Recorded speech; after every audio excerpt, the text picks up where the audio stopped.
Hello and welcome to this week's IG Live. I'm so excited to talk to award-winning author Wendy Shang, and she's a very prolific writer, as I've mentioned, award-winning, and you can see I have just some of her books here behind me. I couldn't even fit them all because she has so many great books that she's written, and you can see she also has picture books. She's probably maybe best well known for her middle grade, which she has quite a few of, but also has written picture books. And we're very excited to get to talk to her.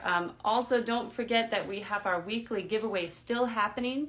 We announce those every Tuesday with the giveaway ending on Thursday at midnight Eastern. So if you have not entered yet, be sure to do it. It only takes a few minutes, but watch the interview first because it's going to be really good. And you can watch for those, like I said, every week starting on Tuesday going through Thursday. And also we have these interviews that happen every Thursday. We have a really great lineup coming ahead and we're already planning for the fall, so don't miss those.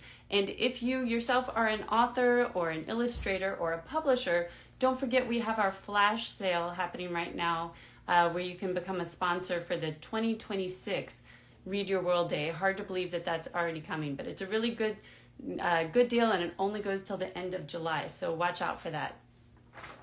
Let's see. Not getting, all right, hold on. Let me see if I can send an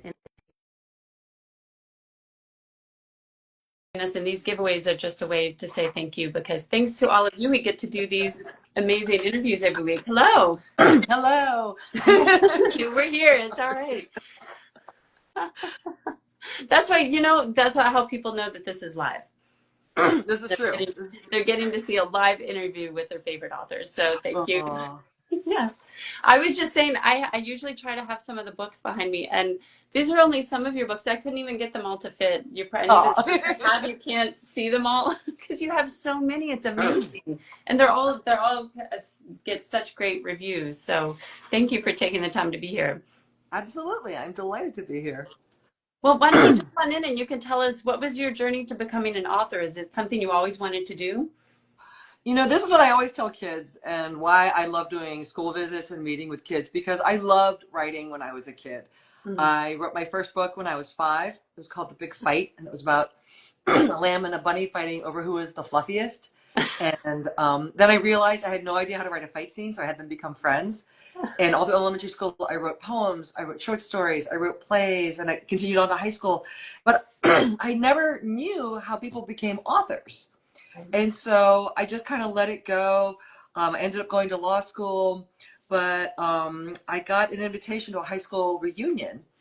I'm not gonna say how many years ago, but it reminded me of the part of me that loved writing books, loved writing stories.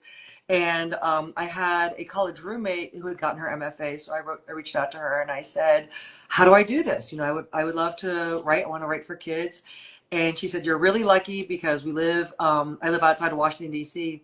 And she said, "There's the Writers Center in Bethesda, Maryland." And she said, "The classes there are as good as anything I've taken in my MFA program." Mm-hmm. So I looked at their catalog, and Mary Quattlebaum was offering a class on writing for children. So it was like there's a whole big to-do where my husband had to come home early, watch, so he could take over the kids, and I would jump in the car. And if you're from DC, the traffic is horrendous. But I remember every Tuesday night, I was so excited because I was like starting this journey of writing, and it kind of went on from there. Well, and that, like I was saying, you've written a lot of different kinds of books. You have picture books, but probably most known for your middle grade books. So why that age group? What do you love about writing at that age? Yeah, I mean, originally when I was in that class with Mary, I actually started writing a picture book. And she told us, she said it's really hard to get a picture book published. Huh. And I started thinking about it, and I thought, really, like, all my best reading memories are from middle grade. Right. I was a voracious reader, and I just loved finding an author whose style I liked, and then just excuse me, I have a little frog in my throat. Just taking it off from there. And so I decided, okay, with that and remembering how much I love middle grade, I'm going to try to write my own middle grade book. And so I started on the book that ended up being The Great Wall of Lucy Wu. I actually, I was really struggling. I had 3 little kids at the time. Right. And I just didn't, I kept thinking, I don't know if I'm going to finish. Mm. I couldn't see my way to the end. And so I did two things. Two things happened. One is I checked out Sarah Plain and Tall from the library Mm. because that's a very short book. And so I had to convince myself that, it's okay for a book to be short. Right. And even though like that book isn't short, but I just had to kind of like not stress myself out about the word length. And the second thing that happened was I joined the Society of Children's Book Writers and Illustrators, Mm. and they had a contest for works in progress, or what people call WIPs, whips. And so I sent in the first 10 pages of Lucy, and I ended up winning a grant. And Wow. so that just gave me a ton of confidence. And I realized, okay, well, if I'm going to make use of this, I really need to finish. Right. And so it took me a year to write the first 50 pages, and I wrote the last 100 pages in 6 months. Wow. Yeah. Yeah. Has that changed over the years? Like, especially like as you have more confidence and maybe also as your kids get older, like how long does it usually take you to write like the It really good really, draft? most of the time, it takes about a year and a half. So, I mean, I just actually, I don't want to jinx anything. I have had to write faster. I wrote for the American Girl of the Year in 2022, Corinne, Mhm. and those are very tightly scheduled. Right. I had to turn each book around in about 4 months. Wow. And those were like highly structured and outlined, and I had, they were very good about giving me support. So like when I turned in any draft, I would get comments within like 48 hours. Wow. And so it was really helpful to do that. But I was always joking. So I have two books that I wrote with my writing partner, Madeline Rosenberg. There's This Is Just a Test and Not Your All American Girl. And my joke with Madeline, I said, I want to write with you because you write so much faster than I do. I'll learn how to write fast with you. And my joke is that I ended up dragging her down to my level, which is it took a year and a half to write each book. Well, in your latest book, which we're going to focus on, is The Best Worst Summer of Esme. Is it Son or Soon? Son. Esme's Son, which I have to say, I just finished a couple weeks ago. I loved it. Tell us about that. Oh, I should mention it was recently named a Junior Library Guild Gold Standard Selection. So congratulations. Thank you. Tell us about the book and what the inspiration was. I thought I saw in your Instagram that maybe your daughter does swimming, or I don't know if maybe you did. So was that part of where you got the idea from? Definitely. I mean, so this is The Best Worst Summer of Esme's Son. So we belong to a summer swim pool we have for well over 20 years. And the youngest of my three kids, Kate, ended up getting really involved on the swim team. And, I watched her go from, a 5-year-old who could, was just learning how to swim across the pool, who was a little afraid of compete, like had this kind of really tough relationship with competing. And she just gained a lot of confidence. She became faster and faster. She aged out last summer.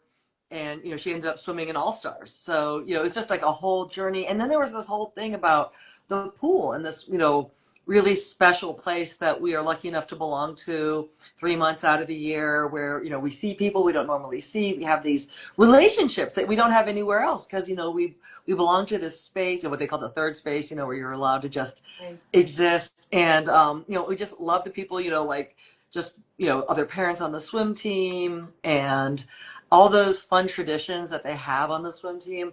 And every summer I would sit there on those early days when the swim team started, and I said, I'm going to write about this one day. And then, so 2 summers ago, I realized that in terms of getting direct experience, my time was running out because she was going to age out. So I said, okay, I'm going to start writing this book. And so that's where the whole inspiration came for the book. I love that idea about the third space because I have to say, reading it, I mean, we would have a pool that we would go to, but it was nothing like the one in the book, and I was never on swim team. It's so appealing. I mean, you can, like you said, like the traditions and just how much fun, and also, frankly, giving kids something to do over the summer, which otherwise can get really boring. And also, writing for middle grade, I'm not the only one to have picked up on this. I think a lot of people have commented on how good you are at capturing the emotions of this age and how confusing things can be. So how can books like yours help kids navigate this time in life, which can be really hard on. There's just a lot to figure out, a lot of things changing and so on. Yeah, I mean, I think one of the really wonderful things about books for all of us is it gets us to practice. You know, we get to, you know, like, you know, you read these books and you're like, well, what would I have said in that situation? Or what would I have done? And, you know, the things that happen in Esme are, you know, definitely fictional. Like Kate did not deal with a lot of things that Esme deals with. But I feel like, you know, the way that books like mine help kids is to just think about like, oh, you know, if someone said that, what would I say? Or, you know, if I, you know, there's a moment in the book where she really gets off on the wrong foot with this new girl, Kaya, right? I mean, like, you know, sometimes you have that person, like every time you say something, every time you think something, it just goes wrong. Right. And, you know, how would you want to come back from that? And I think just having these moments to practice with a character is really helpful, I think, for, you know, for all of us to just to have that moment of reflection and maybe a little emotional practice.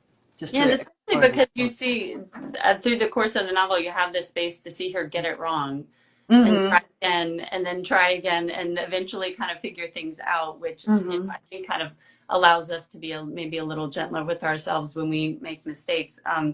And like you said, you know, there's the idea of competition and Mm-hmm. have a hard time with that. And in her case, it's partly about like learning how to be a good sport at the same time she's wants to compete and she wants to stay friends. Like how do you stay friends with somebody and be competitive? And then of Mm-hmm. course there's the element about her mother, which kind of Yes. overshadows the whole book. Although we don't really, I think, get to see her mother a lot until near the end, but that it's kind of always there, that the fact that she wants to please her mother and she wants to be good at something. So Mm-hmm. all of this is very confusing to her. So what do you want kids to take away from the book? I think just to, I mean, I get it. I get, you know, and I, as a parent, you know, I was always trying to be careful about, you know, making sure my kids played a sport or did something because they loved it or, you know, they wanted to learn from it. And I just have seen too many times where the parents' desires start to overshadow the kids. Hmm. And I wanted to give kids a space to say, you're seen. And I have to say, like, for the longest time, you know, because Kate swam for so long, that I always thought, oh, you know, swim is like the good sport, you know, because you're literally in your own lane. There's no direct, you know, you're not like, you know, fighting someone for the ball, you know, and we talk about, you know, like even if you're, you know, you're also swimming against yourself as well as against other people. But a couple of years ago, I remember, you know, as a parent, you volunteer, and I volunteered to time. Mhm. And for the first time, you know, that I had started, you know, volunteering, they said, be sure to show your watch to the other parents who are timing. And I said, why? And they were like, because some parents get so carried away by wanting their kids to do well that they were cheating. Wow. Yeah. And so I, yeah, and I think it's hard, you know. I mean, I think it's such a natural desire to want to please your parents, to want them to be proud of you, and you know, to figure out where your boundary is and where you might want to say, you know what, that's not for me, or I do want to win and I do want your, you know, your approval, but not at the cost of everything. You Right. know, that I have my own moral compass, and that it's okay. It's okay to feel that way, and you're going to be proud of yourself when you do. Which is such a great thing for kids to learn at this age, because like you said, that this is kind of the age when they're starting to differentiate themselves from their parents more, Mm-hmm. figure out what they believe versus what their parents are, which can be really hard, as it was really hard for her in this book. But Mm-hmm. and something else is that you explore a lot in your books, and in this one too, is the idea of identity. And in this case, it's probably more like her identity in her family and in her friendships. Mm-hmm. And some of the other books that you've written deal more directly with race, although it Mm-hmm. still comes up as an issue again with her mother in this book. But for others, I'm seeing some of the others like Oh, yeah, we have the secret Girl, battle of Evan Powell. Yes, right? yeah. It's more front and center. So what was your approach to this book as far as dealing with kind of those issues? Because I mean, of course, the character is Chinese American, but Mm-hmm. it's not like you didn't have to have the race front and center. Do you feel like you Yeah. get sometimes pressure that your books have to always be about identity or? I don't think it always has to be about identity, but I do feel like there should be something in there that is particular to the Chinese American experience. And I feel like, there's part of that. There's part of, there's a story in there about the man who fought the water, the floods, Dai. And I feel like that is part of it. Is just your parents have these sayings that they tell you, and if you're from a Chinese family, those are the kinds of stories you're going to hear, or you have these funny little sayings that be kind of part of your worldview, part of your vocabulary. So you're right. It's like not always the issue of identity, but I still think that there can be markers. There can be, things that when kids read it, they say like, oh yeah, that definitely rings true for me. Right. And some of the books, just to veer away a little bit from Esme, although this is such a good book that, especially to read over the summer. I mean, because it's like it makes you want to go to the pool. But with some of the books, you also talk. I mean, you do talk about this a little in Esme, but say for A Secret Battle of Evan Powell, that you have a lot about history. And then and I know you just did a workshop recently, I think, where you were talking to kids about why you incorporate history into your book. I was wondering if you wanted to talk about that a little bit. I mean, I incorporate history in a lot of different ways. And I feel like it just kind of helps set the context, because I feel like sometimes, I know for me growing up, I figured history was what I was told. And so conversely, if I wasn't told about that history didn't exist. And so when I found out about the Chinese American soldiers in the US Civil War, it blew my mind. I was like, how did I not know about this? And so it kind of wanted me, I kind of wanted to like just explore those feelings of going deeper into a history, realizing it's so much richer and more diverse than what we might have been told. And what it feels like to realize that, your place in history might be so much more complex and much richer than you were led to think. I mean, I grew up thinking that there was, really one significant, Chinese contribution to American history, which was the construction of the Transcontinental Railroad, which is not for nothing, but I think there's so much more to that. And, honestly, once I found out about the Chinese American soldiers, I knew that I had to write about it. I just wanted to write about it in the worst way. Yeah, and I think what's interesting is that, okay, there's like in this one, and there's a lot of exploring, like you said, like who tells history, who tells the story, which kind of relates back to the general themes about kids learning how to tell their own story and find their voice in a way. How has that been kind of a significant part of your writing? I mean, it's been a journey for me. As I think, a lot of the things that I'm writing about, are significant to me in real time. These are not things that I figured out a long time ago and, and are putting in the books. It's actually the process of writing the book that kind of helps me, figure out my own identity, my own past, why do I feel the way I feel, or why do I, how do I see myself fitting into, the American story? And I feel like each book has been, kind of a little building block in that journey for me. And so in that way, I'm super lucky to be able to have that opportunity to explore, to think, to write about these ideas. And speaking of which, can you give us a glimpse about what's coming up for you? Do you have, I don't know how much you're allowed to say about upcoming projects or things you're working on? Well, I have a book out on Sub right now, which is, they're trying to find a home for it. And it's about a Chinese emperor who is credited with a gesture that is used to this day. Like, he was an emperor in the 1700s. And when I was a kid, my dad was pouring tea for me. I was pouring tea for him. And he did this. He made this he went like that. And I said, what's that? And he said, that means thank you. And I said, why does that mean thank you? And there's a whole story behind it about why does it mean thank you. And it's a really interesting story. And so I did a lot of research to find out about the emperor who's credited with that gesture. And I'm just really hoping that book finds a home, because I feel like it's such a fascinating story. The story is fascinating, and the emperor is just like he was just such a character. He was an emperor in China, I think, for 60 years. He loved tea. He had tea festivals. He loved poetry. He wrote poems every day. He was just like a real, oh, and then, but my favorite thing was he, the King of England was trying to open trade with China. And so he sent this shipload of presents. You know, like imagine like, and he's thinking like, oh, I'm gonna dazzle them, you know, the chandeliers and all these things.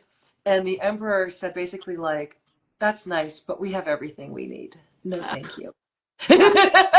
What time period did you say? 17th century? It was the 1700s. Yes. Wow, that's so funny. Yeah. So I'm just fascinated by it. So what age group is this going to be for? I think this is one of those picture books where you could read it on different levels. Mm-hmm. You know, you could read it just for the story itself and where the gesture came from.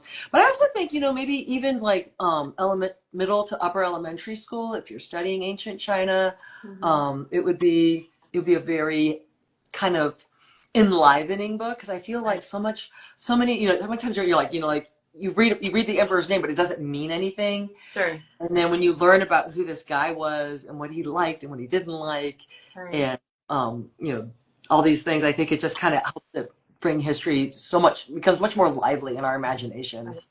Right. Yeah. Oh, that sounds exactly like something I would like to read. So when did you think? Oh, well, it's out for sub, so I guess we don't know when that would come out, but no, fingers crossed. I need lots of well, we will keep an eye out for that. And again, if you're just joining us, we've been talking about the best worst summer of Esme-san. Thank you so much for talking with us today. It's so fun to get to talk with you. Like I said, I really enjoyed reading the book, so this was just a pleasure to get to speak with you. Oh my gosh, thank you, Leanna. Thank you for having me on. And anybody, if you're joining us late, you can watch this whole thing on Instagram. It'll be up in a few minutes. And of course, as always, on our YouTube channel. So thank you all for joining us. And we'll see you again next week. Sounds great. Bye. Bye.